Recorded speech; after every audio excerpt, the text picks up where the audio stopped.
নারায়ণগঞ্জ বন্দর থেকে হাফেজ আলামিন সাহেব জানতে চেয়েছে, বিবাহের আগে যদি কেউ আকিকা প্রদান না করে, বিবাহের পরে সে আকিকা দিতে পারবে কি? খুবই গুরুত্বপূর্ণ একটি কোশ্চেন। আমাদের সমাজের মধ্যে কথাটা ব্যাপক হারে প্রচলিত রয়েছে। বিশেষ করে আমাদের মা বোনরা এই বিষয় নিয়ে আলোচনায় রাখতে চায়। কোনো ব্যক্তি যদি বিবাহের আগে আকিকা প্রদান না করে, বিবাহের পরে সে আকিকা দিতে পারবে না, এটা ভ্রান্ত একটি ধারণা।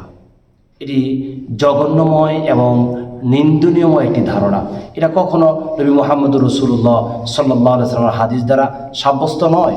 পিয়ার হাবিব মুহাম্মদুর রাসূলুল্লাহ সাল্লাল্লাহু আলাইহি ওয়াসাল্লাম হাদিস দ্বারা যেটা সাব্যস্ত রয়েছেন, যদি কোনো সন্তান জন্মগ্রহণ করে তাহলে তার 7 দিনের দিন আকিকা প্রদান করবে। এটা হচ্ছে প্রকৃত সুন্নাহ।